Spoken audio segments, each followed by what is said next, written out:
right now? We just cleared up with Jeffy that we're not in the energy code, we're not gonna be any of this stuff. It was attached, so I'm not even gonna make that comment because of this. I didn't even get it. Yeah, I really have a memo too. It said that we were gonna Hand give up tea to Jeffrey, takeaways from this. Well, Jeffrey but did really it's tag, just- But it doesn't say It's- commissioner on it. So I feel like I need a. Get some water. Ellio's got the boost chair. I want the boost chair. She doesn't. Jeffrey, are you gonna chair You for us this evening? Since Chelsea's not here, Chelsea's your last gonna be- time? Chelsea's gonna be in transit. She's gonna get on the Zoom until the downtowner comes and then she'll get here. Just for one, for good, kind of It's good.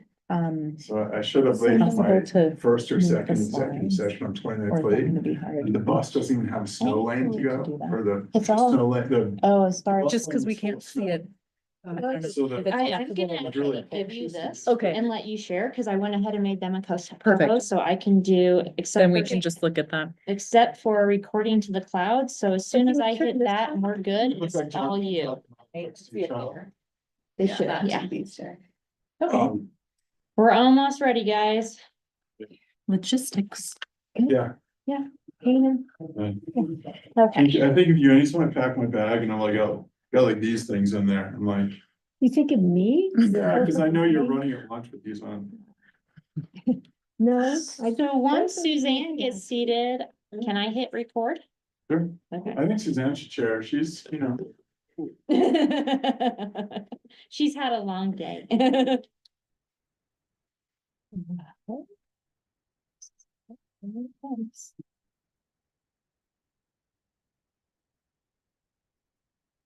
See Jasmine, but we know that there's Doug is others on, on. yeah. It is going to Great. be strange not to have on the screen.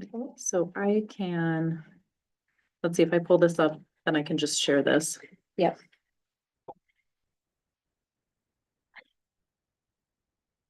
love this meeting, Okay. I've left this seat since 10 a.m. this morning. It's now 10 hours. Please say they fed you. They did, there's even sandwiches with green vegetables in them, As opposed to what colored vegetables are in It's wine and. got it. Hi, Chelsea. Guys. Sorry, I'm not there. I'm waiting for my downtowner. It's unusually like an exorbitantly long wait, so. No worries. We have 4 of you. Awesome. Great, should we get, As soon as my downtowner gets here, which it's now saying 15 minutes, then I'll just close my computer, hop in the car, and I'll be there in 5 minutes, so. Good evening, this is the regularly scheduled meeting on the third, fourth Tuesday of the month. Of the Planning and Zoning Commission, Pickens County, Colorado. It is Wednesday, November 20th.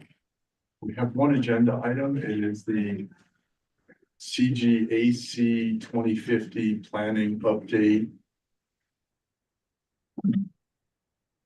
Commissioner comments unrelated to the one agenda item. Jasmine, Chelsea, last mile comments about the downtowner.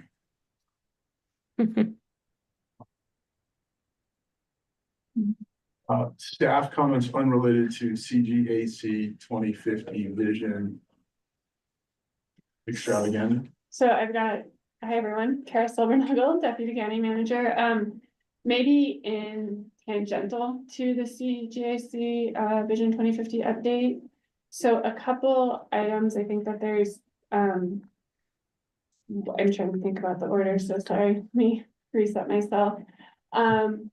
One is as we're going into it, staff have learned from SB 24-174, the one that passed last year. That there is a change in the comp plan adoption process for the BOCC. There's not a change for the P and Z role, but now within that statute, the BOCC now approves. Correct. to the approval of the Approves, BOCC? the, adopts. Makes and adopts the Yeah. plan, Yeah, and then the and the BOCC to the approval of the approval of the BOCC. plan. Yeah. So we've been working with Rye and the attorney's office just to understand that distinction. We will be going to the BOCC on December 3rd to let them know. We don't anticipate many changes to the role within P and Z other than hopefully more opportunities for the P and Z and BOCC to discuss as we move through it. So just wanted you all to be aware, and once we have that memo out, we'll distribute it amongst the P and Z as well, and if there's any questions. So just kind of, that's the umbrella under the comp plan process, and then just some quick conversation as you all are going into the Vision 2050 and the CJC recommendations. There were some questions with the recent ballot initiative that passed, and just so you're all aware, when staff was working with the board about what that language is, we were very intentional of making sure that it reflected at a very high level the intent of the CJC recommendations as well as what's policy now. So it is intentionally high level and vague, and it's not really in conflict with what the CJC recommendations. So you are not beholden to, the ballot language is not beholding or restricting anything that you might all see today, or that was the community growth advisory committee recommendations. And I think as staff goes through, we can pull up that language if you have further questions. But the BOCC was very intentional in wanting to reflect specifically that conversation about housing and the preservation of the rural areas. And so added a bullet point that really maintains that for the public as it moves forward, but also left flexibility for evolving policies. Any questions? Additional staff comments unrelated to CGAC. I'll throw out one more. Since Jeffrey didn't talk about it, I mean, Jeffrey has tendered his resignation from the P and Z. I did email everyone on the P and Z, but I guess to do it officially on the record, effective the end of the year. So we do have right now 2 more meetings scheduled, December 3rd and 17th. So can help us get us through the end of the year. And then I don't think it's been advertised yet from Charlotte. I haven't seen it posted, but anyway, be thinking of good candidates to send our way. Need a call or two. And there were 2 applicants for 1 space on the APSHA board that may be a consideration to the county. So in terms of rolling one of those candidates over to another prospective citizen board.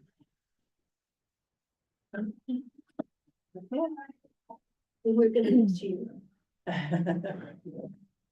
It's bizarrely, it's a quick 7 years. When you're having fun. February of 2015. Helpful to see it. And it included a little bit of a shutdown and a little bit of online Zooming. Yeah. But I'm interested to see how the board fills out, and I hope it is someone else from outside of the urban growth boundary, Down Valley representative on the board. So it's my push. So we have 1 agenda item this evening. I'm not seeing any public comments unrelated to CGAC and Pittman County 2050. And there's no one else online. Excellent. So I'm handing it over to Ellen. Thank you. So Hannah Hunt and Ellen Sassano, Long Range Planning Manager. Hannah Hunt and I will tag team this presentation tonight. And I will start with the meeting purpose and agenda. It's here too, Ellen, if that's helpful to look at it. That's We're used all to right. seeing Probably- We don't have the visual there, so that's right. Right, so, yeah, I'm good, thank you.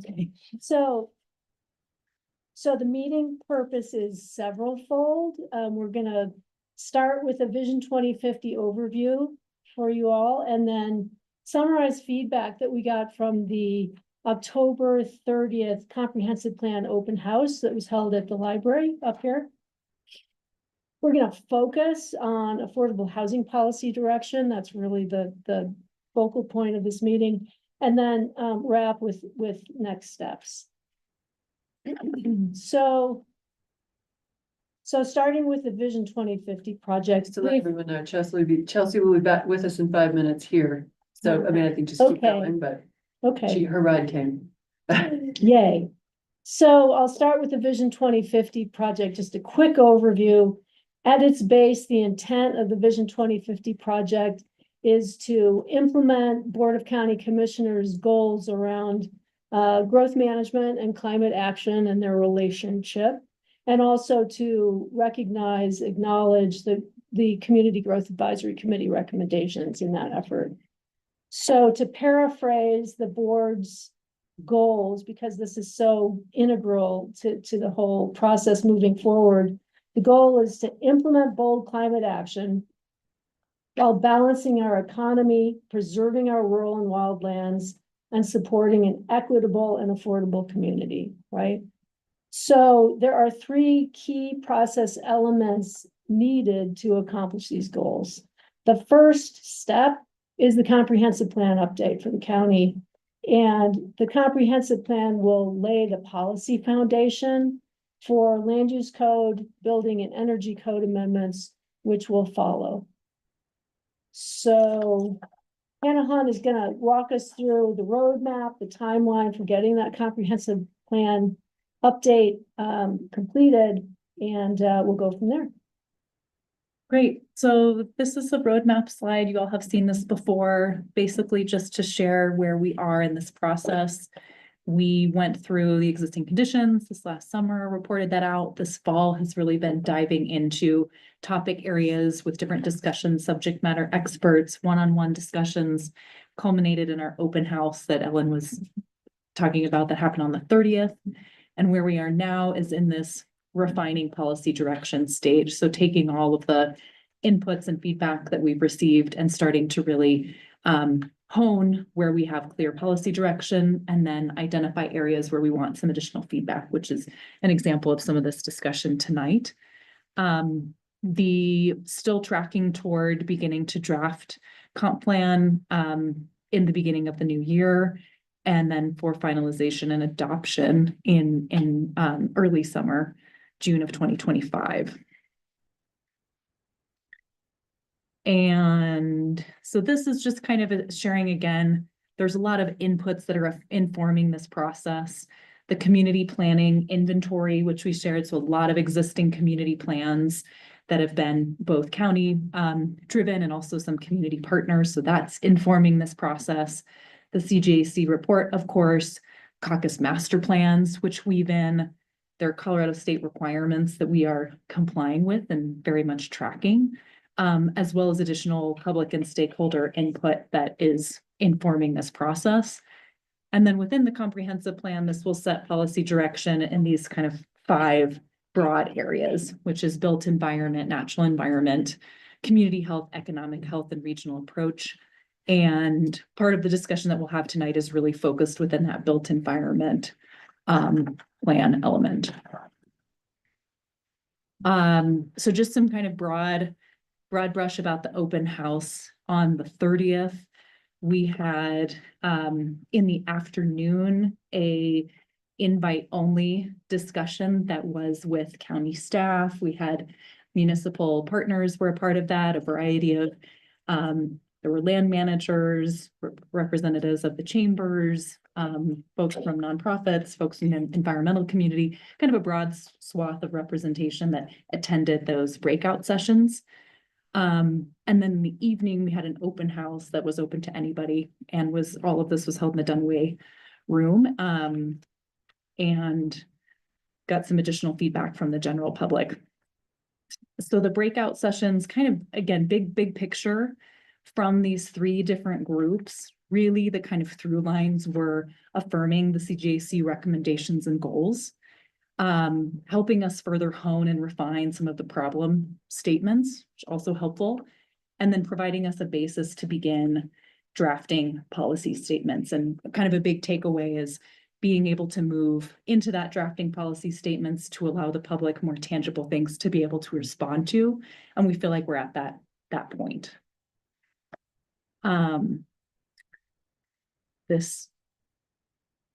Did that jump? No, I think that's the next one. Again, broad themes that came out of the afternoon breakout sessions in each of these 3 different groups. And we had a group on built environment, natural environment, and then we combined community and economic health because those are so intertwined. Big themes that came out of that was affordable housing beyond the UGB is going to be necessary, but really caveated by how, where, to what level needs to be considered, especially in consideration of other community values, especially rural preservation, wildlife habitat, corridors and connectivity, and thinking about existing infrastructure in developed areas. And that future planning to think about housing needs to address water and sewer infrastructure, and impacts and implications for roads, intersections, and transit.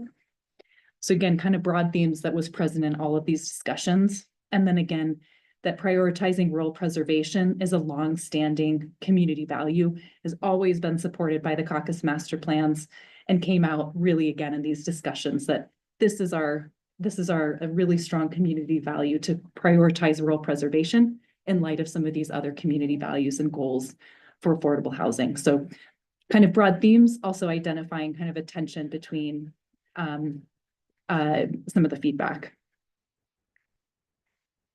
And Ellen. So one of the breakout sessions was around the built environment. And we had great participation in that particular breakout group. There was a lot of interest. And the good news is that we had some participation from other jurisdictions, which was super helpful. The chamber, as the chambers were there, and we had some housing staff from other jurisdictions, and our staff was there. We had some renewable energy experts and planning consultants, of course, right? And so the discussion was around consideration for the location of new affordable housing outside of the urban growth boundary areas. And then there were also some priorities and standards discussed to consider as part of policy development. So on the topic of location for affordable housing outside of the UGBs, there was a lot of focus on locating along the Highway 82 corridor as a focal point, really recognizing that those drainages, the rural drainages that come off the highway, maybe aren't areas that we really want to create any kind of density in, but that the Highway 82 corridor, to the extent there are locations there that appropriate, could be considered. But ideally at existing major intersections, so we're not adding new stoplights, and with an interest in transit-oriented development. We don't know what that means yet, to be determined. But there was also a lot of focus on the need to coordinate future infrastructure planning to address implications for water and sewer service. That's really critical. The location of transit stops and the first and last mile connections to transit, right? Hey Chelsea. I started. Traffic is backed up all the way to here. Town is nutty right now. But I'm sorry to interrupt. No Thanks for letting worries. me. Welcome. Middle of the meeting.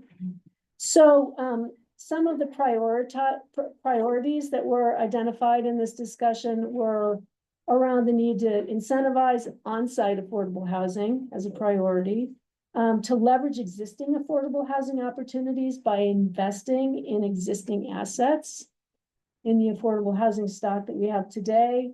There was a desire to support affordable housing as a use by right, perhaps in some circumstances. And also there was some discussion about the providing incentives for affordable housing using the TDR and growth management process. Again, details to be determined, but those were a few of the takeaways that came out of that group. And Hannah Hunt's gonna walk us through the natural environment breakout group next.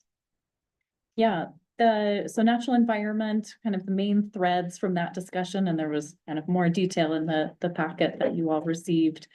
But interesting that the natural environment group also really the discussion went toward housing, recognition of need for housing outside the UGB. Considerations there, we're really talking about where development is already happening. An opportunity to better define or to define rural transition or buffer zones. So between our kind of really clear urban and rural boundaries, opportunities to better understand what that transition may look like. Habitat, wildlife, connectivity and winter habitat, especially on the valley floor, that was a big priority in terms of considerations for citing additional affordable housing development. And a really good discussion about affordable housing as being a key to support local ag. And that was a kind of really interesting connection, kind of tie-in between affordable housing, really supporting these community values that may actually help enforce and support rural character and local agriculture. So a good discussion there. Additional conversation about agricultural lands, providing ecosystem services, both groundwater recharge, habitat for wildlife, despite having limited and smaller economic and job creation within the county, that these other values are still really important from agriculture lands. And a good discussion around supporting and incentivizing legacy ranches and ranchers and local producers, local food producers, and recognizing that there may be some different approaches like restriction and enforcement that may be better suited for hobby farms or genuine ranches while trying to really support and incentivize legacy ranches. So some kind of different tactics potentially for different types of agriculture. And then just feedback supportive of the CJC water conservation recommendations and really around limiting exterior amenities and finding opportunities for water efficiency across all sectors from agriculture, commercial, and residential, and recognizing that there needs to be some different strategies for each of those sectors, but that water efficiency piece is a key. And then in the community and economic health, this was where there was further discussion more on the kind of problem defining. And a big discussion was about high cost of living, creating this really kind of temporary, fragile feeling for a significant amount of the workforce, a risk of being one significant major event away from survival mode or displacement, and just how that feeling and that kind of lack of stability or that sense of fragility is quite widespread, sensed by large amount of our community, including mid to high wage earners. So just that being a kind of important thing to hone in on.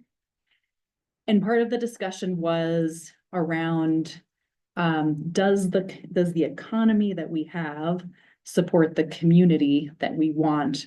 And some of the feedback there was, while our economy is really supporting, has ample job opportunities, competitive wages, there are challenges to providing a year-round and sustainable workforce, namely cost of living, really driven by housing costs.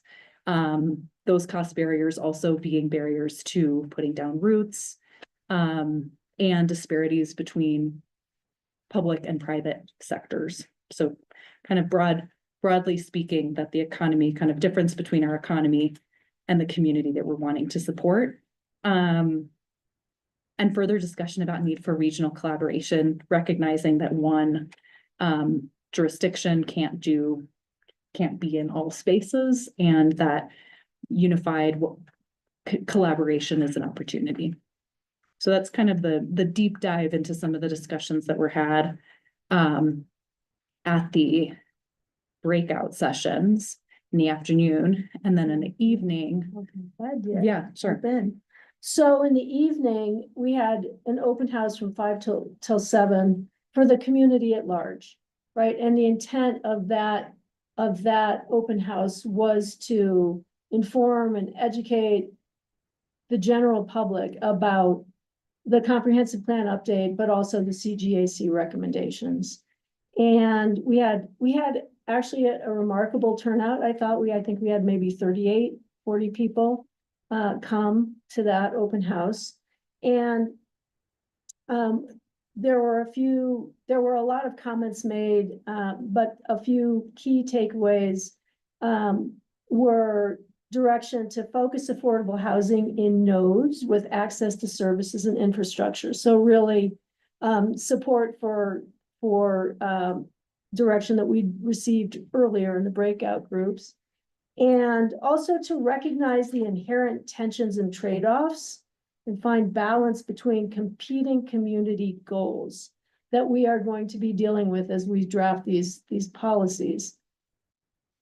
I think that the staff takeaways was that there's a desire amongst that broader community for more tangible opportunities to provide feedback. This was a lot of information that we disseminated and it at one time over a short period, and people absorbed it but needed more time and wanted more opportunities to weigh in. So we will be moving into next steps, which include defining some of the areas where there's still a need to target selected feedback from the general public, from workforce, and on transportation and community economic policies. And given the feedback that we've gotten to date, we're going to move as a next step into drafting policy.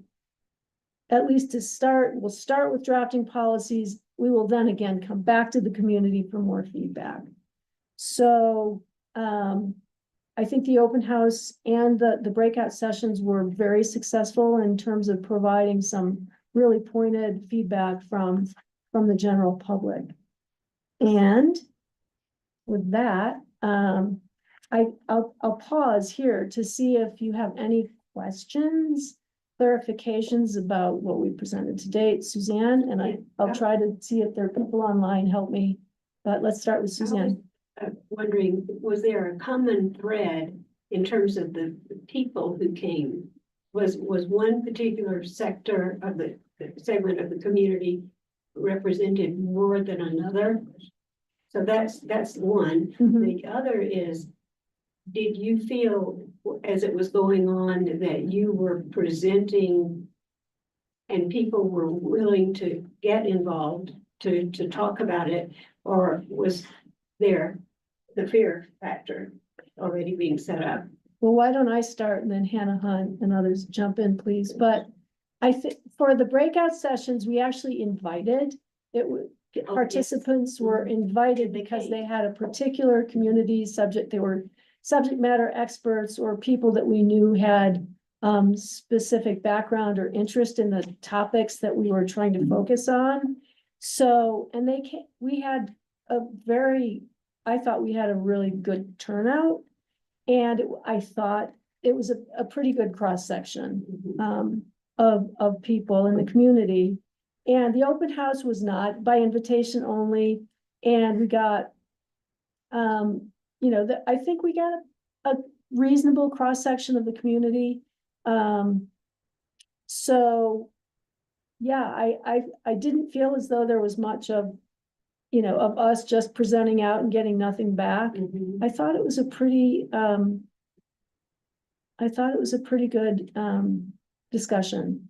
And it sounds like to me, like the theme overall was focused on affordable housing, and that kind of key to community and balanced community.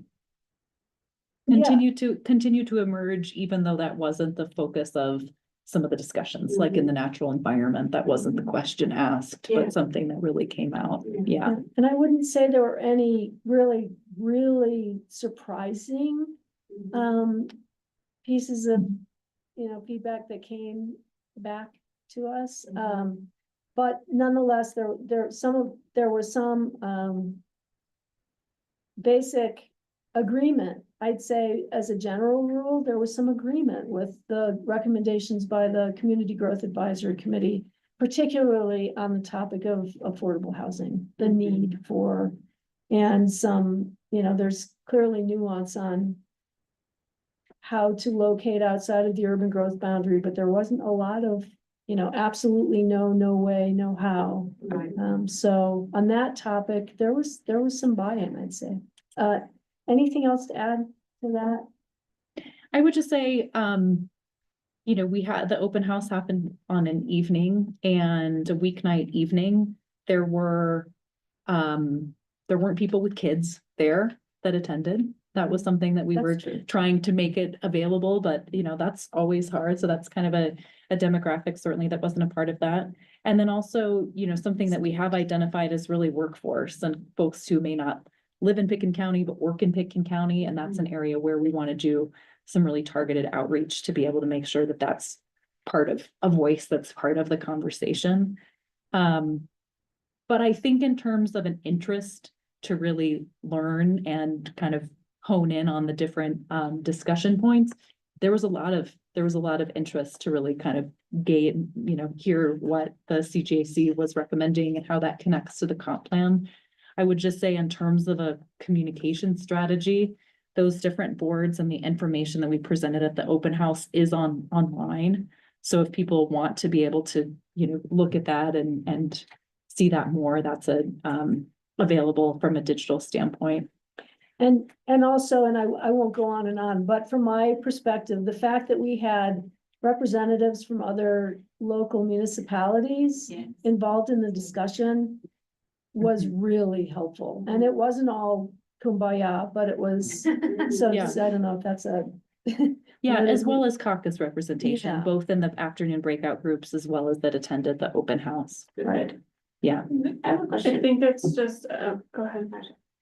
Sorry, you mentioned that one at like the open house was open house, not invite only. Do you have plans for making like reaching out to specific segments of the community by invitation and mandatory attendance, but like really aiming to attract additional perspectives? Yeah, and that's what Ellen was talking about. There's kind of targeted feedback. So yes, definitely.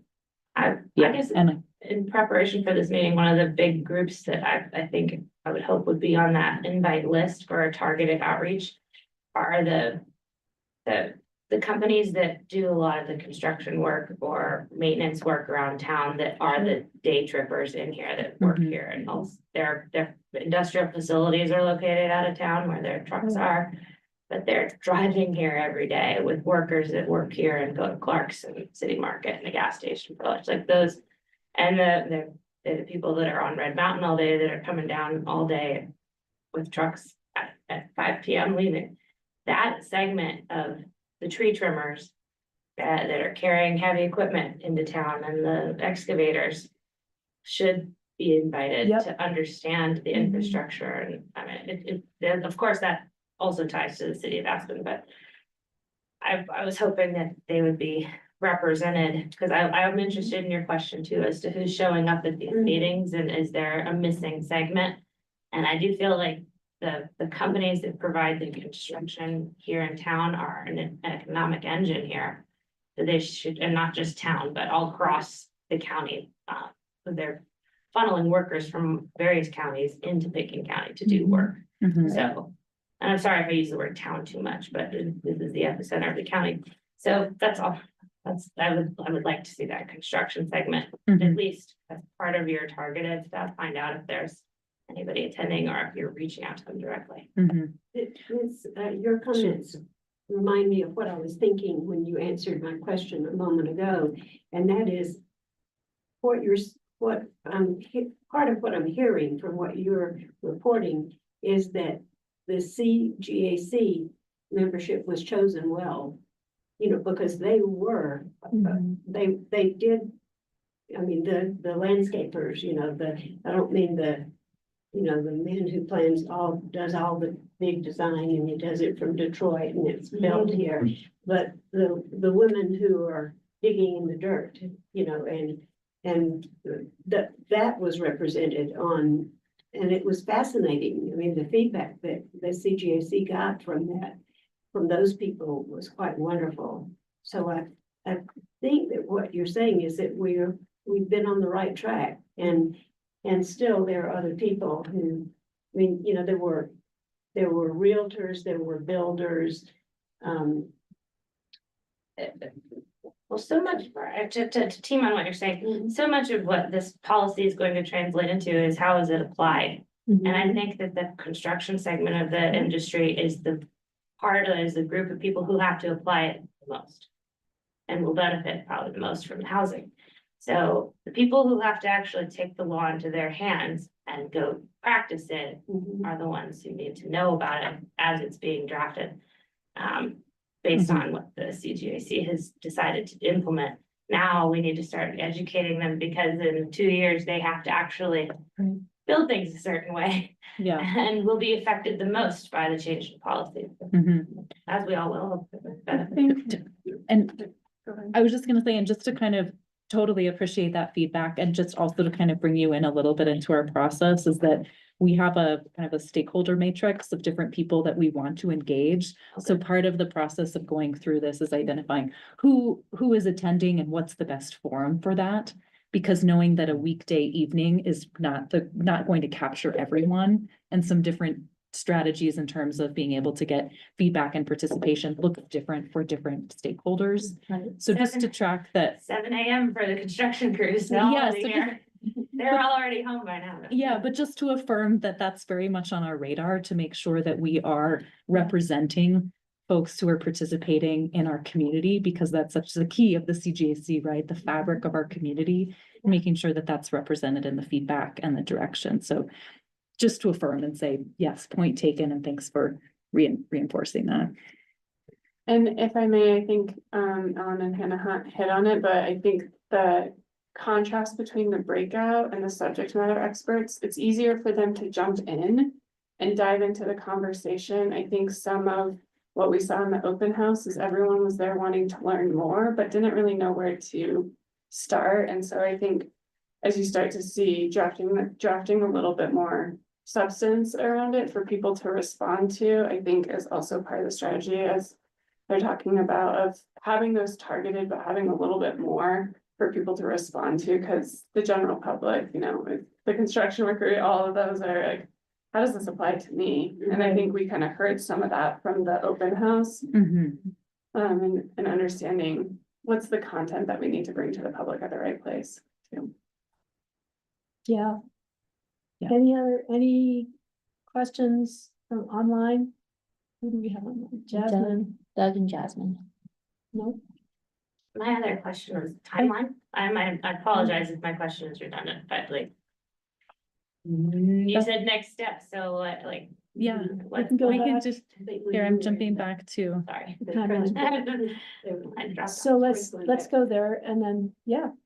yeah, so Great just, this is the same, you all have seen this before, and the red box is just kind of moving down down the lane, but yeah, so this summer was really doing existing conditions. This fall has been diving into those different policy areas, figuring out, having a lot of different conversations, one-on-one, small groups, then culminating with the open house, both the breakout and the evening. Right now, we're in that refining policy direction, so capturing kind of all of that feedback and distilling that and trying to locate that and organize that within our plan framework. And moving that into then this early next year, starting January and really starting December, where we have really clear policy direction, putting pen to paper and starting to draft that. Where there's areas, like we said, with workforce, or with some of these other areas where we know we want to have more targeted outreach, we're also doing that concurrently. So to inform that draft plan and then moving into that finalization and adoption, late spring, early summer with June 2025. Used to look so far away. I know, right? That light blue is getting closer. Yes. So that's high level. Are there any more specific questions to that, Chelsea, or does that give you Yeah. kind of the? But our intent is to keep using the same graphic and just, keep Right.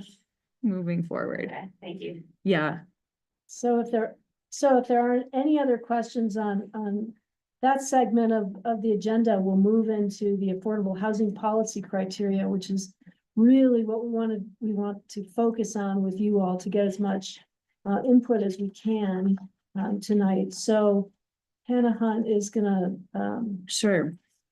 jump into that. Yeah, so so again, the kind of building on this conversation, we shared out what the feedback was and what the focus was from the open groups. That's from the open house and breakout groups. So community feedback, again, their feedback on affordable housing.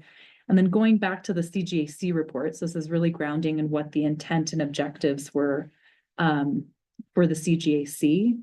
And kind of key pieces to this from the CGAC report is that the growth, so the kind of, and these are just pulled from the report. So growth that we do want as a community that meets and aligns with community values is more affordable housing. And the real thrust of this is a kind of values driven discussion that growing the community, we want to grow the community that will participate in our community and creating an environment to ensure that we maintain the fabric of our community. So really identifying ways to use policies in the land use code to support that community fabric. So again, just helpful from a kind of intent standpoint.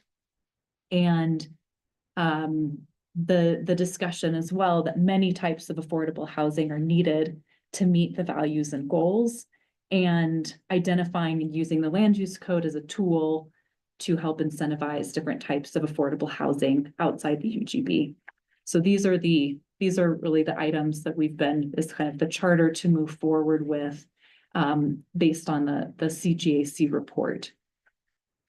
And I will just share then too, kind of then, and then in that appendix J that you all had in the packet, then went into a variety of more specific strategies. And the main kind of thrust of this, of the revising the land use code, is just recognizing that there are ways that currently the land use code has barriers to affordable housing, and identifying opportunities to make and incentivize affordable housing throughout the county. Really, again, from that supporting community values around maintaining the fabric of our community, while also recognizing the need to preserve rural environment. So I won't go through each of those, but I think that's kind of the big picture, is that identifying ways to incentivize affordable housing, maybe some tweaks to our existing land use code. There's some ways where that reinforces some of the strategies that we already have established at the county, and removing barriers to make that more available. And allowing affordable housing beyond the UGBs. I'll zoom in here a little bit to those specific recommendations, but that's where we want to focus tonight. So within that specific strategy, kind of three main threads, which is looking at allowing smaller scale affordable housing in rural Pitkin County under the right context of zoning, hazard mitigation, sufficient measure, really thinking about that being fitting within the right context. Another part is allowing increased density within the Highway 82 corridor if these following parameters are met, which is access to infrastructure, minimal visual impacts, close to transit, subject to performance and development standards, and then within consideration of hazard mitigation, kind of the second piece. And then the third piece is really looking at expanding opportunities for affordable housing that are outside the UGB. So where there's already capacity and infrastructure, opportunities potentially for additional density.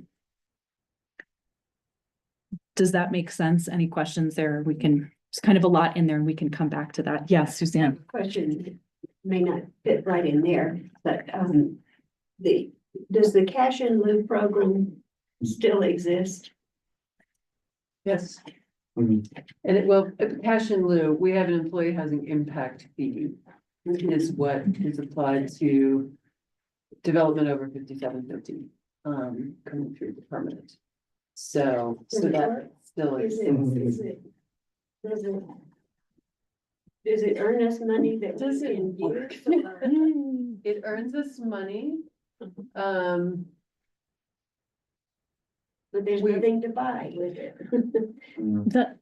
I was just gonna say there are challenges with the impact. I mean, we have challenges to the impact fee currently, because the impact fee hit a level where it's intended to mitigate for the impacts of the size house people are building, and it hit the dollar figure where people started to balk at it. So we have some legal challenges to our impact fee, you know, currently on the docket. But in theory, yes, it is applied and it does, you know, there is money going into that fund.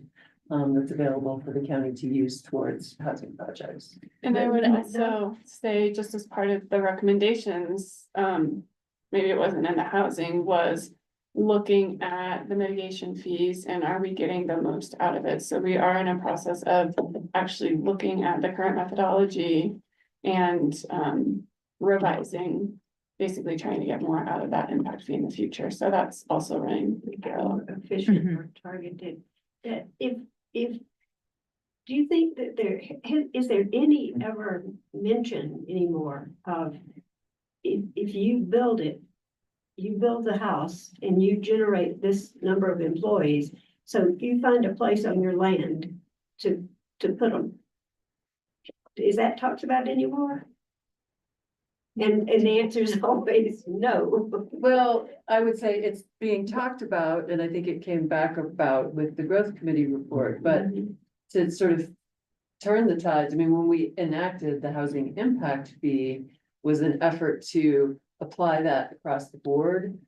Prior to that, we would only get mitigation for subdivision. So there were tons of houses being built out there that didn't have to go through that process, so they weren't mitigated. But the housing impact fee, when it came into play, was, well, this is how everyone will mitigate.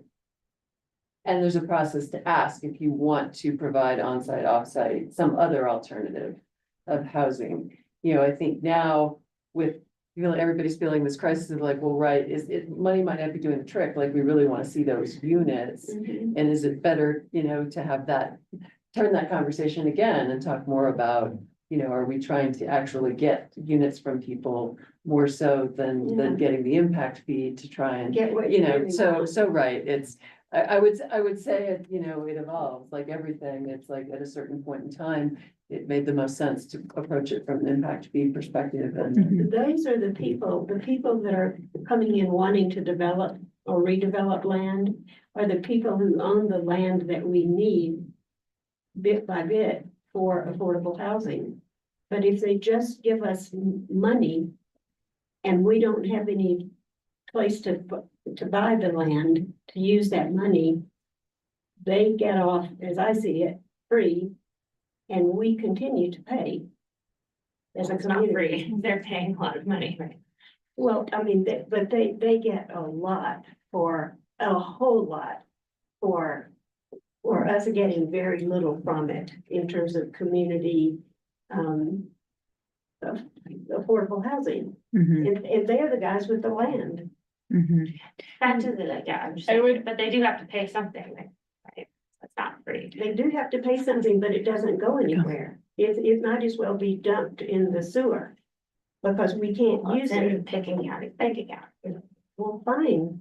Yeah, I'm just saying it's not What we free. need You is can't say it's not affordable free. housing. It is, comes at an extremely high impact. Yeah, but as I look at it, the community pays a lot more than that developer pays. Because the developer pays in money and we pay in community. And you just can't buy that. Intangible. And I would say, I think from the CJC recommendations, that's where you're, as Suzanne said, that's where there is a little bit of that philosophical switch that is happening is, you know, I think Hannah Hunt alluded to it on that earlier one of how can we switch some of the land use code and that we really want to incentivize that the development that is happening in unincorporated Pickens County also needs to own some of the housing in unincorporated Pickens County. And so I think beyond just the affordable housing outside the UGB, it's what are those subtle shifts in the land use code that actually can be really big opportunities for those that on-site employee housing. So I think we're sitting in a world in two worlds, what's existing in the land use code today and what's envisioned and hoped for the future. I'll give you a good Mhm. example in Eagle County, at the tree farm. My clients own the whole west side of the tree farm and they have to build 10 like affordable housing units inside their big, beautiful commercial project. Part of the land use Yeah. approval for that PUD wouldn't have been approved Mhm. by Eagle County unless they would have put those units in. Yeah, and that's what I'd like to see more of Yeah, that's here. just not happening right here. Yeah, But it could. not yet. I have a question Mhm. about these 3 bullet points or the 3 on the with this. Have you identified any locations yet that meet this criteria of those bullet points? So in terms of specific parcels, no, we're looking at this point, looking at what is the criteria? What are those broader, and we'll get into that kind of, what are the broader criteria that may meet this? At this time, it's really around looking at what meets those, what are those kind of community values that meets that need for affordable housing, but also is within the parameters and acceptable to meet the goals of rural preservation. So that's kind of where we want to go, is to have a more conversation about that criteria. But doing that first versus, you know, pointing at a map and saying here. So trying to establish and flesh out. So Jasmine has her hand up, also recognizing folks on the phone. I would like to comment, as I did before. I was shocked that residential GMQS does not include a factor for employee generation. If you're doing growth management, employee generation is a considerable factor, and it's not even being considered. So the chair recognizes himself, the pseudo chair. Got the chair. So I'd like to continue with Jasmine's line of question, but also there's some things that are working in GMQS that have worked over the past couple of years because of the expense of TDRs. And so what we've seen is a philanthropic element appear in GMQS. Is there some way to look at EHIF under a similar vein? So in other words, What is Housing impact. so in other words, Mm-hmm. in other words, if I was giving to a trust or giving to a 501c3 or like, so if I was developing greater than 5750, right now they're acquiring TDRs philanthropically, right? Or sorry, they're acquiring GMQS allocations philanthropically. Like we've commented on it. It's like, oh, but they're onto something. Actually, it's okay, right? They're giving to the fire district because they now have a wildfire foundation. And so what if we rethought the way we were trying to raise employee housing impact fees? Like, again, the goal is we're a rural resort community. We do need to have support for a local workforce. You're a second homeowner, you're facing 7 figures in fees, but if that's now a tax write-off, which is the way GMQS is turned into, we should be embracing it. Like I think you've heard my comments for a couple of years, like, oh my God, the guy's getting a 40% break. He's getting $1 million, but it only cost him 600,000. Right? There's nothing wrong with that, actually. Right? They're still giving $1 million to the local nonprofits. What if the housing trust, Pitkin County, was collecting that fees and not ending up in restricted funds for the next 5 years? So is there a place that's just right? I'm not saying ratchet down the fees. I'm saying apply them differently, because we've seen something that's working in GMQS. Sorry, I'm repeating it a couple of times, but I agree with that. And I thought before when people said, well, we gotta do away with GMQS, and like, well, the unintended consequence of that is that the fire department loses hundreds of thousands of dollars in donation. And they might rely on that in their budget. So whatever entity gets benefit of it. so I'd love to see employee housing impact fee come back. Not only is the calculation correct for the offset, but what's, how do we reinvigorate that program that the person who's building a large home feels like they're supporting the community? The same way they're now feeling like they're supporting the community through GMQS donations. Like my one good thought for today. I'm good. You guys have a good night. And I'll just quickly say, and I Yeah. have to dig a lot deeper into when they created the fee and why it was taken out of growth management, because growth management only affects a very, very, very Yeah. small percentage of what happens in the county. And it was because the employee housing impact fee applies to everyone. I was using it as an analogy, sorry. It So, was yeah, just an but that's, analogy. I was mean, I like, think yeah. to partially to answer Jasmine's, Yeah. concern about, again, growth management competition is touching a Yeah. very Yeah. small percentage of things. So, And there was a legal basis for, why it doesn't live in growth management anymore, but in terms of, right, is there a way to incentivize people to take advantage of their property and creating more of that where we don't run into rent control issues Right. under legal, legal concern. Can I ask a question about your comment? What do you mean restricted funds for 5 years? Be a little bit- So, I don't know what you're talking about. yeah, so so as part of the budget process, the funds that are coming in through employee housing impact fee are generally sitting in a restricted account because there's a chance those get clawed back through appeal.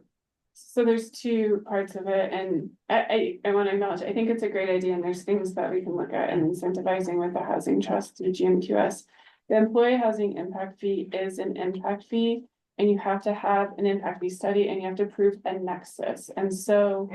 I think. Well aware of that. Yeah. And so- But so the restriction of how those housing impact fee dollars are used, for example, they can only be used for workforce dollars and it can only be used for capital projects.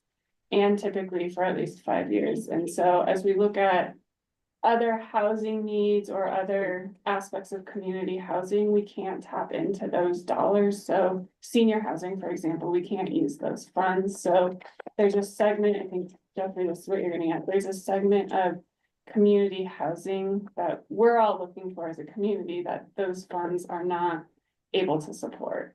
And so is there a philanthropic incentive through GMQS that might be separate from the impact fee to get the community benefit you all are looking for?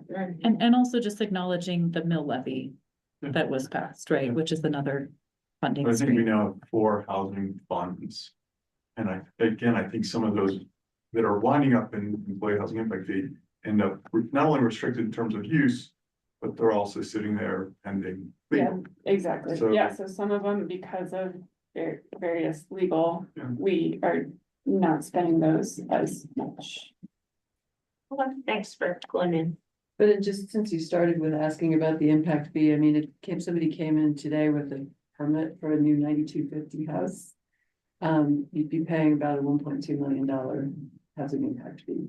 So it's not insubstantial. It's Numbers. not. It's And I know, just I mean, the I end get your result. point about, right, it doesn't look like a unit for somebody to live in. Yeah, yeah. But just to understand It's a lot of money. the scale of the dollar figures. And when it costs that much for a rich person to build a 9,000 square foot house, that just drives up the cost of all of the other houses in town that are on the free market. I know, but we've been doing it since we wrote the new land use code, and it was maybe some of those commissioners looked ahead and said, look what we might create in the future when what we're allowing, well, we started off ensuring, without knowing that we were doing it, ensuring that if you built in Pitkin County, you were required to build quality. And those people then were gonna encourage quality in the rest of the community with services and all of that. And so people across the world could look at, where could I put my money so that I'm guaranteed to grow that money over time? And then it went and went and went and went. And maybe I'm, you'll forgive me if I'm repeating this, but if we get a lot of money, but we don't know what the hell to do with it, or we're prohibited for a time from using it, then you know who the fools are. That's us. So I think there has to be, there must be other communities that are going through this, and it's not, and this started years ago. When we wrote what was that plan in the 90s or the 2000s, where the first time I remember all of the community coming together and meeting for months and months and months, and there were a variety of areas. That's community. good. And this is our same goal, have a balanced community, and you can't have a balanced community unless you provide housing for all sorts of people. And I remember at one point,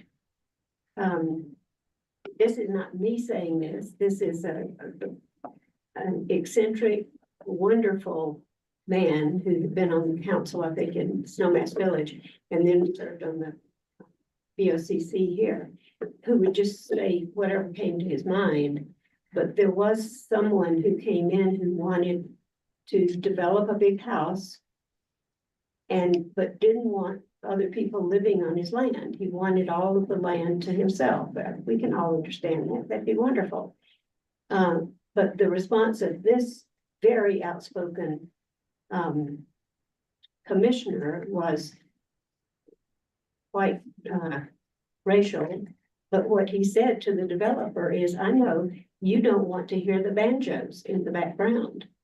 You know, you just want to be out there all by yourself, you know, I don't want anybody else on the land. And that's where we started to go off track. Without really believing in that first, the Green Book, you know, that Growth management. yeah, was policy the development will pay its own way. You know, that's pretty simple. Your name's on the cover of that book. This week. No, but I mean, it was just so simply put. And we haven't been able to do it. I mean, we, as I see it, we give in more easily than say they did in the 70s when there was all of that So, resistance and courage. do you mind if we change subjects from GMQS for a second? No. So we can't have a good meeting without invoking Elizabeth Garner one more time. So I'm looking at Hannah Hunt. So what are the tensions between now and 2050 relative to growth across the 3 counties in the valley? So in other words, we've got Garfield and Eagle growing at double digits and Pitkin kind of flat. Mhm. So are you starting to unpack how those tensions play out beyond Highway 82 with respect to housing? Yeah, I mean, so unpacking some of Elizabeth's stuff, I'm not answering my question, but just sort of adding to it, which is we have an older workforce and we're more racially and ethnically diverse over the next 25 years. So some good stuff happening in Pitkin. But the bad stuff is so much growth, double-digit growth, 20 to 30% down valley. There's got to be even greater pressures on Pitkin, services, transportation. So I'm just wondering how that feeds sort of the demographic, what's on the table, how that feeds into the growth advisory plans. Mhm. Mhm. Yeah, I mean, I would just say, and what we were trying to kind of move through is thinking about these different tools to address affordable housing broadly. Because I think part of the intent around the CGAC recommendations is that growth and economic intensity that's generated by activity that happens outside, that's in the unincorporated portions of Pitkin County, that Pitkin County is accountable for that housing or accountable for some part of mitigating or providing housing. And so, and not outsourcing that to other counties. Like we see that there's significant growth happening in other counties and we feel that coming up valley, that's just the result of that is a big transportation, traffic congestion and intensity emissions associated with that. So the housing conversation is very linked to that kind of demographic information, right? That we know that Pitkin County is an economic hub, but what that means for other adjacent counties is that there's a demand to come into Pitkin County, and that produces a variety of other intensities felt and kind of unintended consequences too for adjacent counties. So I would just say that, that's certainly a part of we're aware of those kind of dynamics that are happening and recognizing too that, the growth rates that are projected for Pitkin County are also going to be impacted by decisions that we make in the land use code. And so that's part of also setting us up to think about what the policy environment is that we want to, set forward informed by our values. Jasmine had her hand up for a while. I'm a horrible chair, fire me. See you in 2 Let's see. weeks. Wanted to comment that there must be some way to encourage applicants to provide on-site housing where appropriate. And even if it means that they fall into some kind of bonus category in scoring, that gives them some incentive to do that.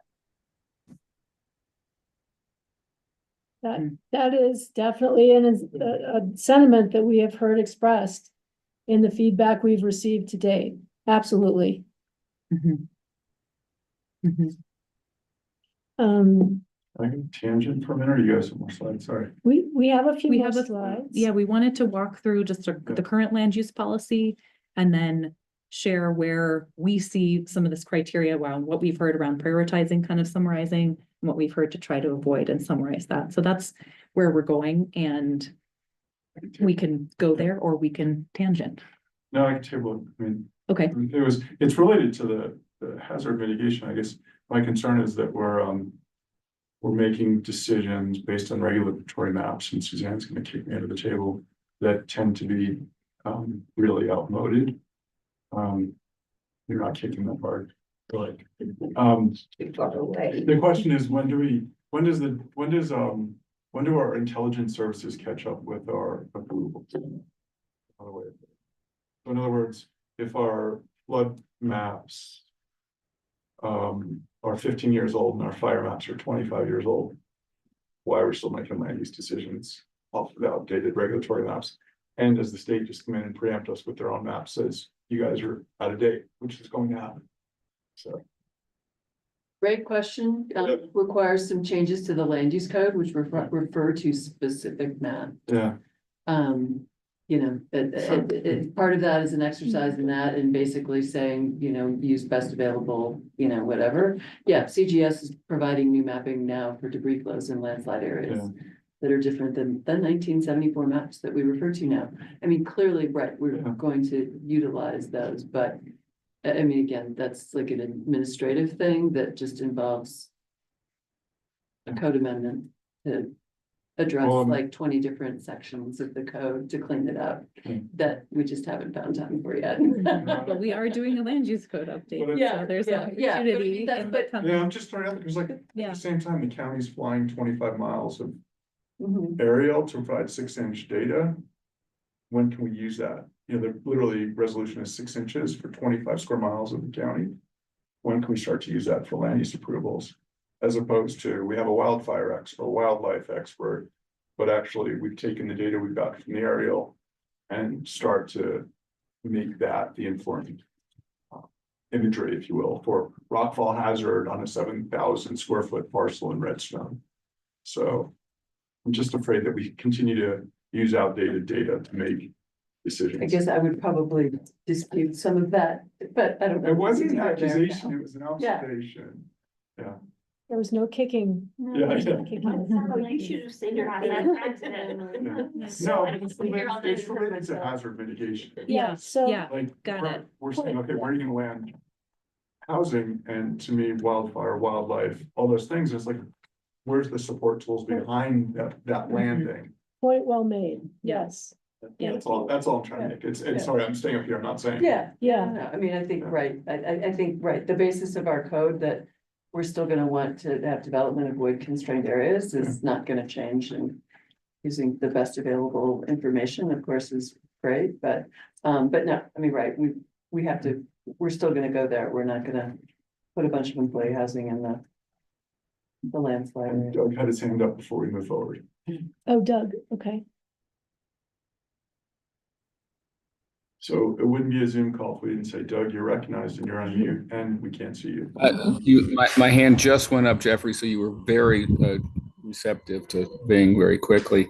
And I just, my thoughts are that, I think that it's really important that we're not at all apologetic about the employee housing fees. I think that it needs to be with a big smile on our face that says, yeah, it's $1 million for your house, and that's the way it goes, and it's providing for the community that you've decided to become a part of.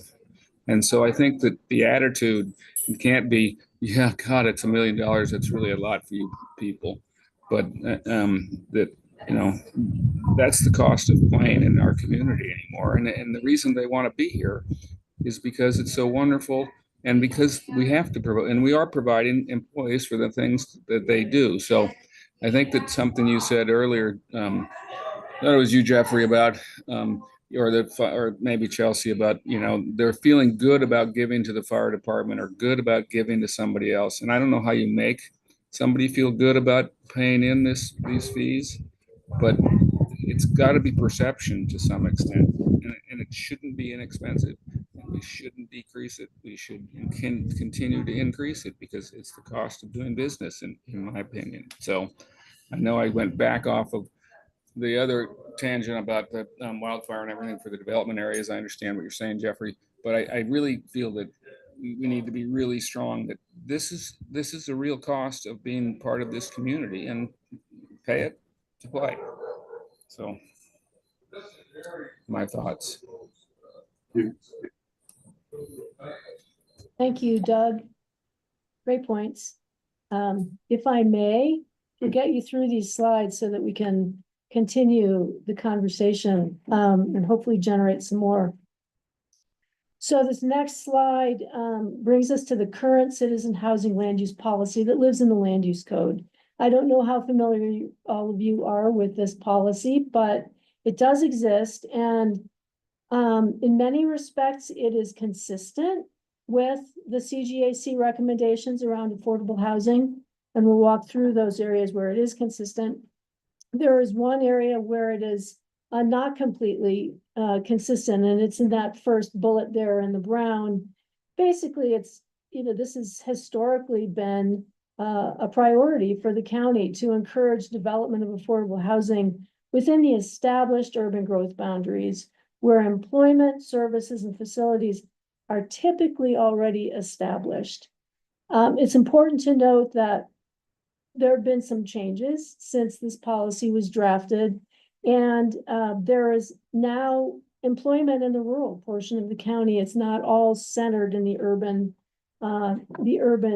centers as it was, and we are now accountable for workforce housing generated in the rural portion of the county and providing some housing outside of those urban areas because the workforce has moved. So clearly that's one of the issues we're dealing with now, and a slight departure from the current, more than a slight departure, a departure from the current policy in the code.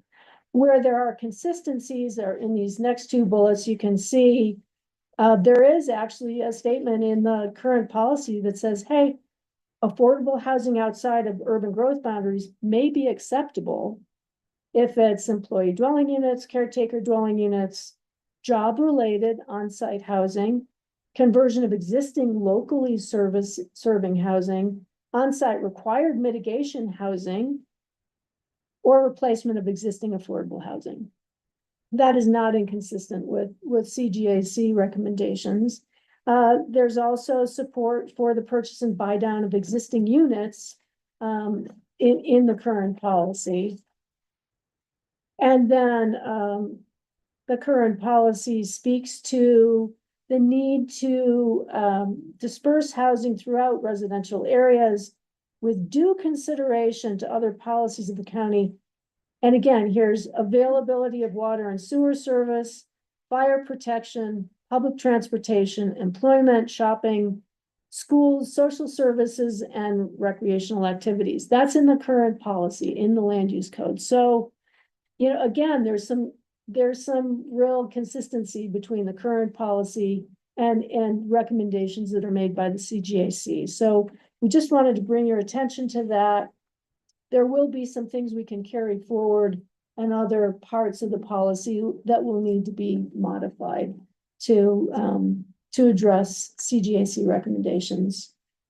So unless there are questions there, we wanted to move into this more of and less of discussion of when we're looking at the specific location, not specific, but the location of affordable housing outside of UGBs. We've walked through some of the CGAC recommendations for consideration when we're looking at location.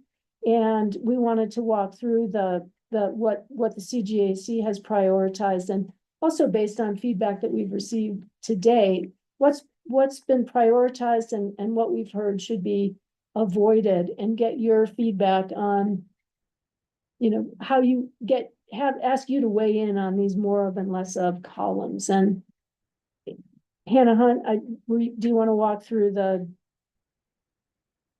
more of column and or they're on screen? I don't know if we just wanted. Yeah, I mean, we've shared all of these just to say this is bringing forward the CGAC recommendations, also informed by other feedback. So this is kind of the summary of where we are in terms of the considerations to prioritize for beyond the UGB and avoid.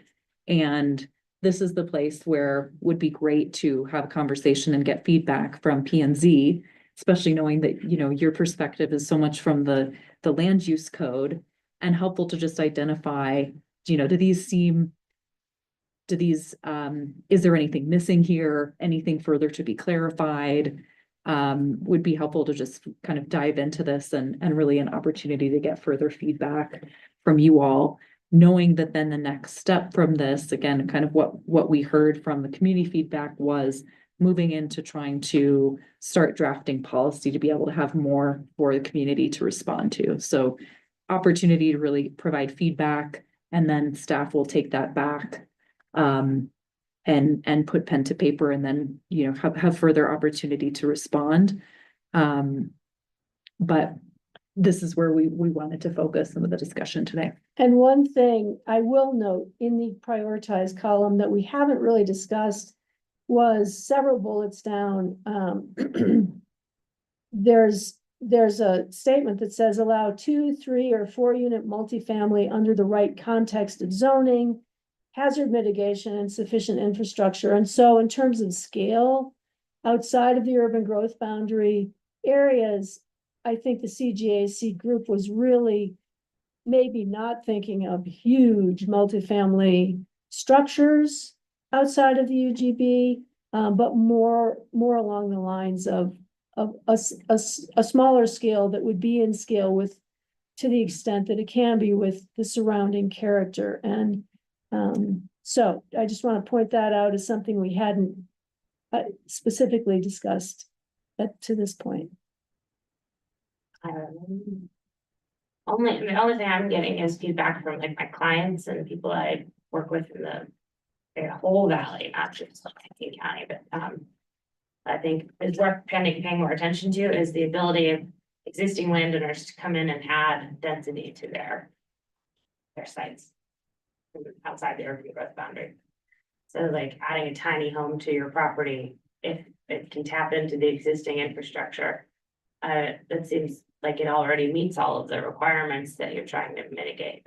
It's that bullet list on the previous 2 slides, because it's already in an improved lot. So it's just adding more density to an existing site, but that tiny home or whatever would be. Specifically for affordable housing? Yeah, Deed yeah. restricted? Or not just that, but like for example, one of my clients his son wants to put a tiny home on the back of his property so that they can all live in the same compound together. So father and husband, wife in a big unit, and then a little tiny home in the back, and the son helps with the chores on the property. So it's not necessarily an affordable housing unit, although I guess it could be, but that son is there to help live and maintain on the property with the aging parents. That could be a caretaker dwelling unit under today's code, which has a deed restriction. It has a very, very unrestricted deed restriction. Oh, really? Okay. Yeah, but I think to our point, it'd be like, I'd rather encourage people to do that more by providing more of an incentive. Yeah. But I'd want to see it be fully deed restricted, like actually, I mean, immediate family is one thing, but I mean, that's accommodated today, but to truly house a local employee, that's what we don't get out of our current CDU program. Sure. We get It's that. optional. Advertising It is that an that's an option, if it actually works, is adding more density to existing big lots with Mhm. tiny homes. Where there's existing Yeah. development and opportunities to pull off of existing system. And Doug has Yeah. his hand up.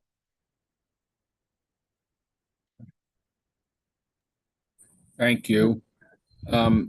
This is a really slippery slope and was something that was very discussed very vehemently at the CGAC, where you drive up the valley from Glenwood and it's basically sprawl until you get to the beginning of Snowmass Canyon, the old Snowmass Conoco, and then you just drive from there up. It's open. Essentially, you have old Snowmass Conoco, Sherbuzdale, Airport Business Center. And there was a lot of discussion about this because there was discussion about adding development along housing, affordable housing along 82.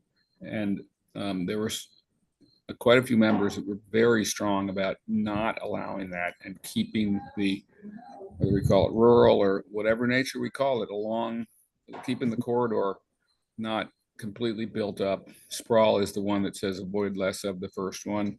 The proximity to transit, Highway 82 corridor and existing intersections. That's really the piece that's important. Is it appropriate to add some at the old Snowmass Conoco, maybe off the road, but the same intersection? So I think it's really important that this is looked at very closely and not allow, 2, 3, 4 units, and all the way from Sherbuzdale up. If you change the character of Highway 82, I mean, the Snowmass Canyon is difficult, but from there up, as I say, it was discussed at length in the CGAC, and I think the CGAC came out pretty strongly. There shouldn't be limited, sporadic housing along 82, more stuff so that it becomes the way 82 is from Basalt to Glenwood. So, Bless you. Thank you. Mhm. Thank you, Doug. One is an antinomy.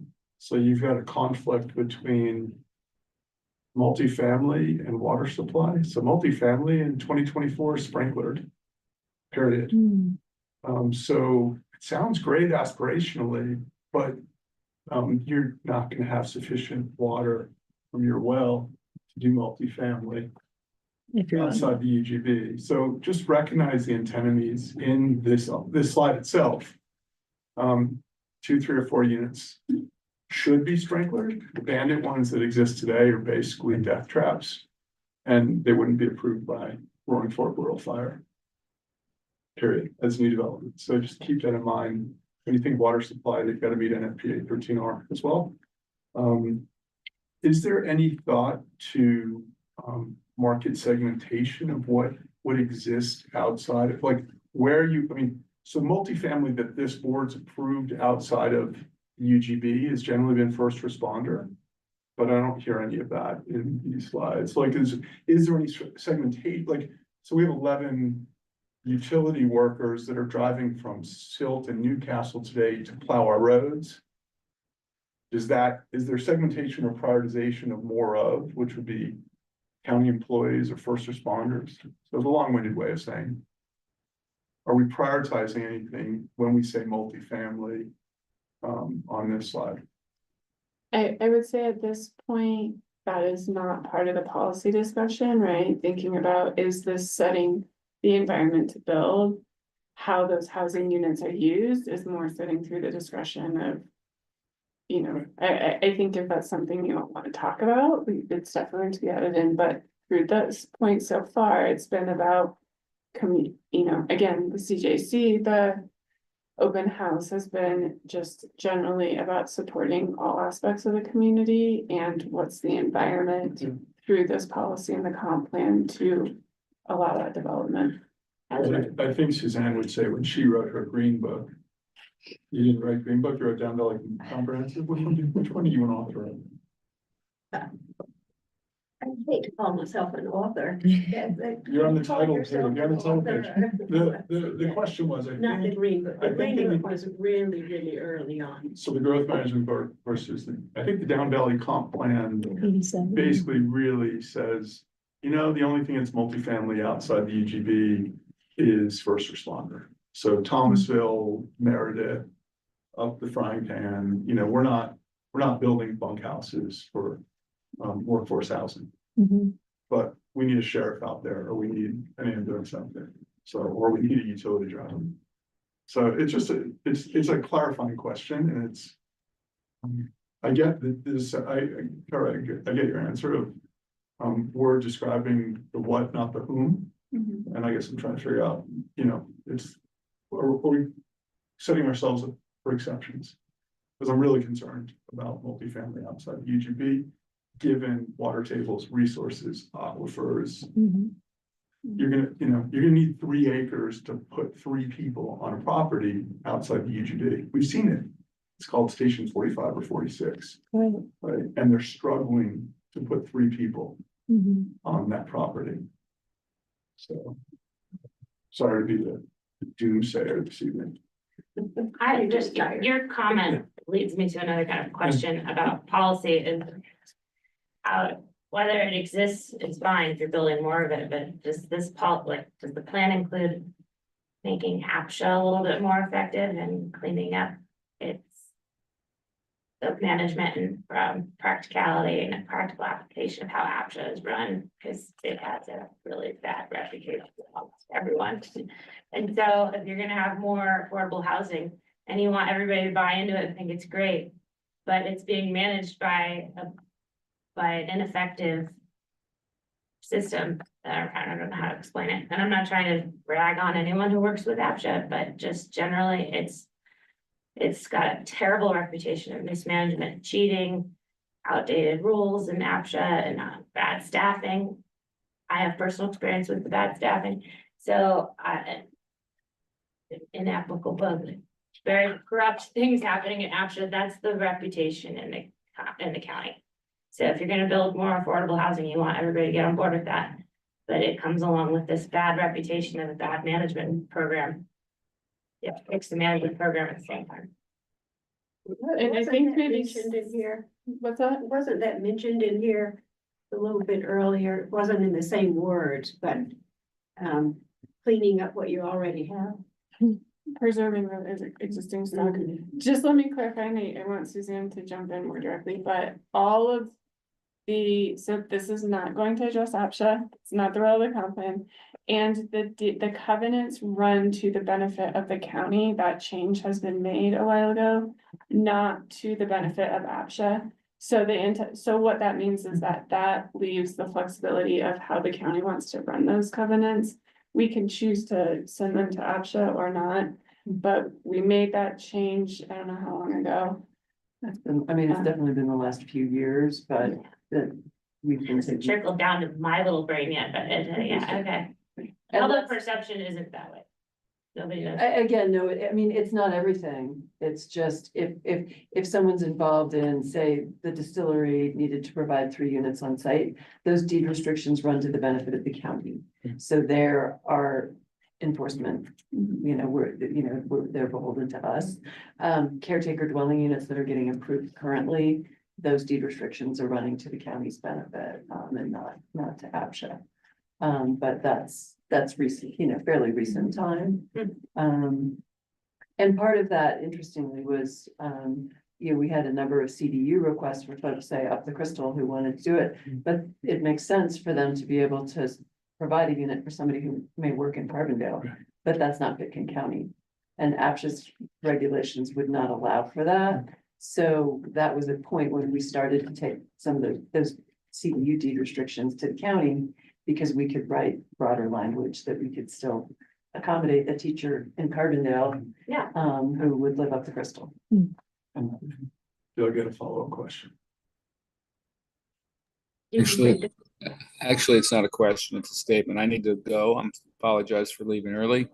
But I appreciate being able to participate remotely. So, Thanks for thanks. Thanks, Doug. Did we get a B minus because we only got to slide 19 and we need to get to 24 in the next 20 minutes? This is really Well, let me ask a different way. So when you leave tonight, what direction were you looking for from P and Z that we haven't provided, or is there a specific subject that we want to hit on? Because housing seems to be, and the affordable, I think we hit a couple good points, a couple great points maybe, that we can develop further. Yeah, the housing policy was really what we wanted you to focus on this evening. There'll be lots of opportunities to weigh in on other aspects of policy development, but we wanted this to be the focal point and get your feedback on specifically on the notion of locating affordable housing outside of the UGBs, which is a departure from the current policy. What is the thought now, about having housing assigned to, say, only teachers or only first responders? That if then that teacher loses her job, she loses her housing too, or the first responder does the same. I know lots of people in town who stay in their job to keep their house unhappily, Yeah. hang in there and make their pay stub, all kinds of terrible things. to keep their house. So you're just identifying that as of a concern. Yeah, I was just wondering, I haven't heard it discussed in a long time. And I was just wondering if it's still. Does the county in general, meaning whoever the county is, still encourage workplace housing to be a thing? Well, I would say, I think some of that was attempted to be captured in the ballot language and leave that flexibility. So one, right, there's kind of two conversations. One is making prioritization for essential workers, but also leaving the opportunity for other housing needs that is not tied to workforce housing, because that has been, so the earlier conversation around the impact fee, that's been a funding kind of handcuffs for the county before. And so the ballot language was very intentionally written to provide flexibility in all those spaces. So I wouldn't say that there's an answer to that, but a recognition of needing beyond just there's a need for some level of mobility of the workforce in housing in the community. No, I think that's great. And, yes, it's clearly a topic and, right, a lot more entities are trying to address their own housing problem, whether it be the school districts or, the music festival, all of those, trying to find ways, but still then there's, right, that bigger piece of, right, what mobility do you have in the community? Once you establish, can you stay, if you don't stay with that job. Yeah, and I would just say, I mean, it's outside of the discussion of this conversation, but a lot of the regional housing discussions have very much focused on that. Have said we recognize that there's some limitations if it's just workforce. If my work is tied to my job and I lose my job, then I lose my house. So I think just in terms of that being a regional discussion of recognizing the limitations of that is certainly a part of the conversation. And kind of to your earlier point, Jeffrey, about, prioritizing different sectors. I think that's also part of, what would be a trade-off too, of just kind of deciding, are we trying to really identify who it is really at this stage, it's what are the characteristics by which this could be appropriate, and the conversations around the who is kind of outside of the scope maybe for this discussion at this point, but certainly a part of the broader kind of landscape of conversations around affordable housing. I have recollection of Zach's maps from 7 years ago, and it showed, the GIS maps and the fact that like 60 or 80% of staff's coming from more than 50 miles. And it just sat through all the budget meetings, so I'm listening to all the folks that are actually cleaning the road that are traveling 50 miles to work 10 or 12-hour shifts. So it's I think the more of is like that community we want has gotten away. So there's, and I appreciate the way you're framing. I do appreciate it. And maybe I'll just say, I mean, what I'm taking away, kind of the big comments on this was, You know, Doug was saying, yes, we really don't want sprawl. Here's some examples of that sprawl that we don't want. That's helpful. You know, the comment about multifamily and sprinkling, helpful. Feedback around existing, you know, where existing makes sense, whether that's a tiny home or other existing development.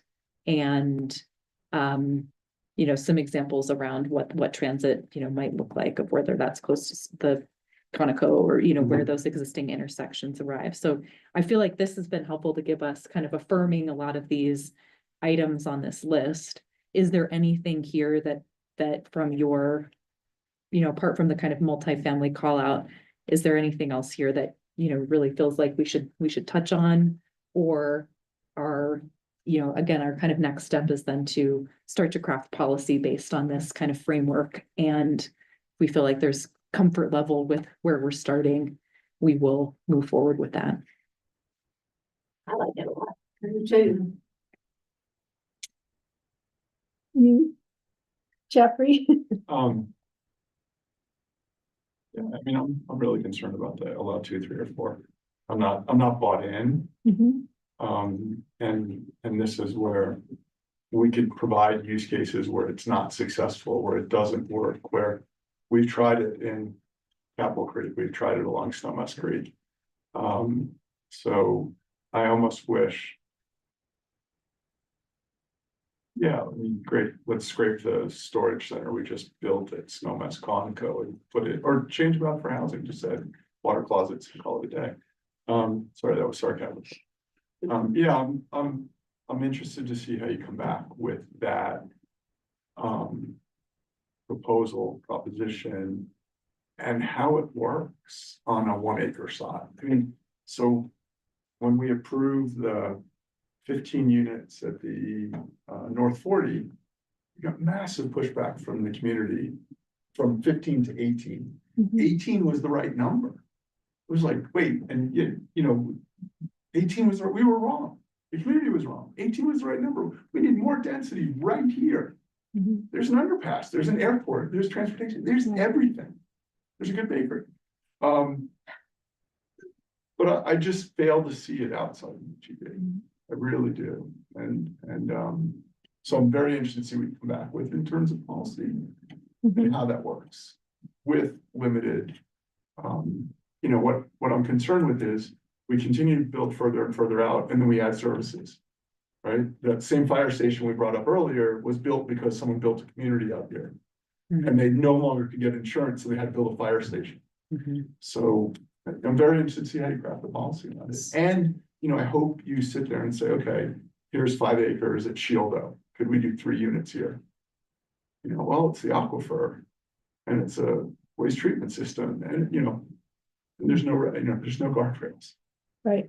So yeah, I don't want to leave on a negative. I really would love to see how you tease that out and how that works as policy. I appreciate Chelsea's point of like, yeah, I think we all want ADUs or CDUs that are not short-term rentals, that are actually the family compounds or what have you.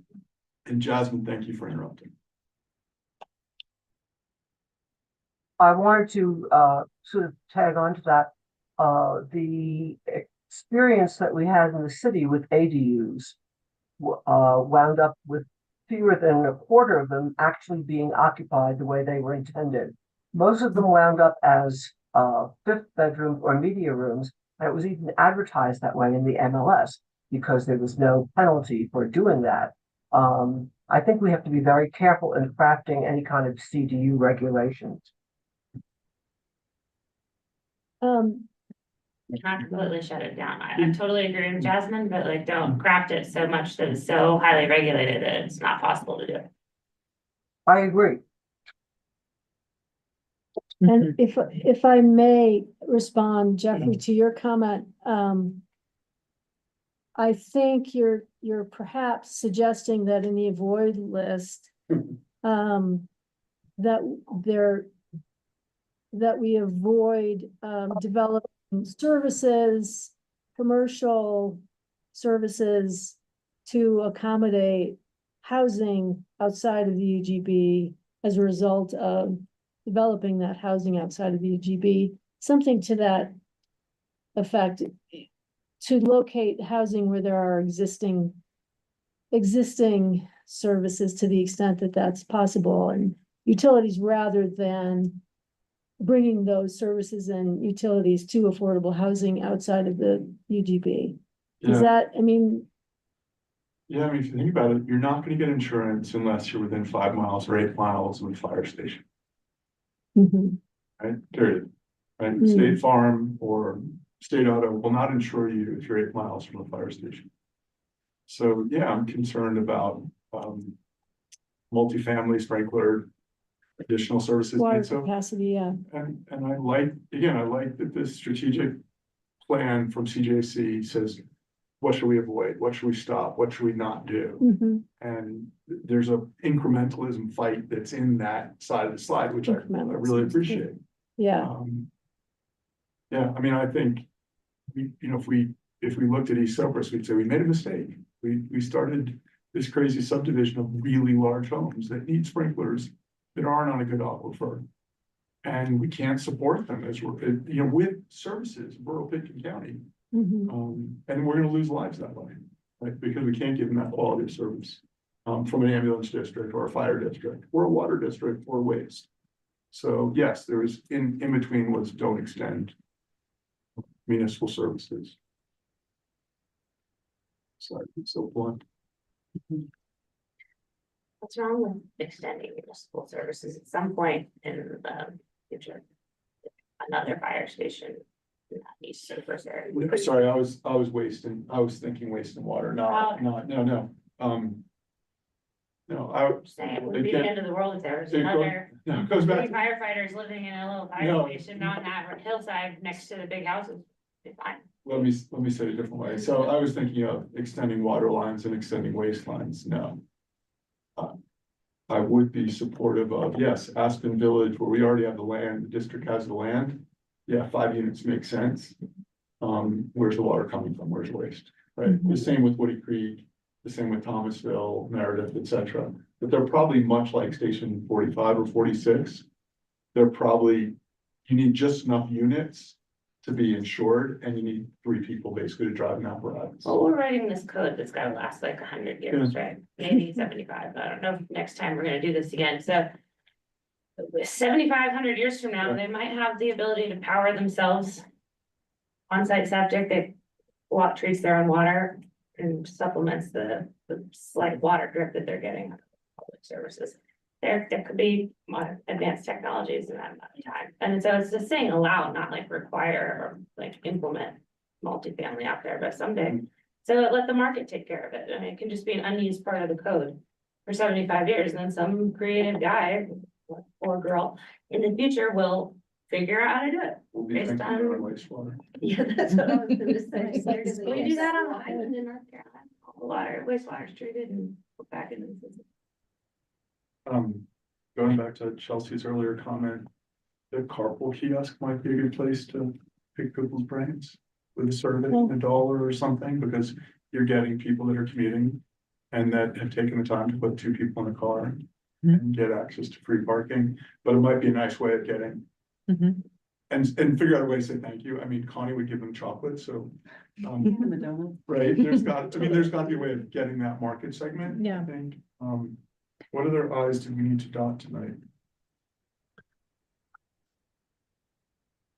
Thanks for continuing to tease this out. And seriously, I love the less of. I think when you start talking about all the tensions, then the less is really important. you know, Do you want to go here? yeah, we were just gonna, this is, Just next the word, steps. yeah, next For the steps, next where steps. to from here. Basically, I think we've already covered this, but just to reaffirm, we'll be consolidating all the feedback we've received to date, including the feedback we've received from you tonight. And begin to draft policy language over the next month or two. And then come back in January sometime to the work group, and then to you as well, you Planning and Zoning Commission, to get more feedback on certain segments of policy that we will have drafted by then. And then we'll go back out to the community for more engagement. And in the meantime, we'll also try to touch base with some of those segments of the community that we've talked about tonight to make sure that we're getting a really comprehensive understanding of the community as a whole, rather than just selected portions of the community. So that's the plan. I have a suggestion as to how to reach the, like Jeffries. Yeah. Read all the truck names that come into town. Aspen Tree Service is based in Garfield. Sure. But Yeah. they are the primary tree trimmers in town, or Save a Tree now. Any construction truck has their name on it, add them to a list, put them in your Google search, get their phone number and invite them to the thing. Mhm. Is there? We've got those lists. Okay. We do have those lists. Yeah, yeah, That's how I figured it out, yeah. but if you have that list. And we also want to try to reach out not just to the company owners, but to those working for those companies that are commuting. They are the daily commuters coming in from, from west on I-70 and Glenwood and beyond. So those that we definitely want to touch base. Speaking of, we have them right here. So Many of us know. that's our intent, because that's a voice we need to hear from for sure. Ask you, the R word didn't come up, well, maybe once, but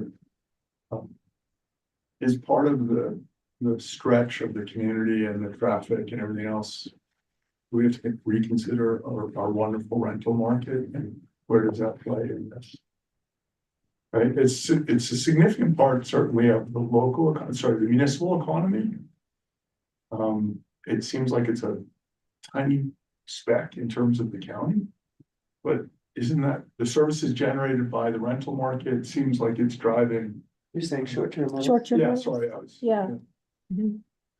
I wasn't trying to be crafty. No, where does that play into the overall housing affordability conversation?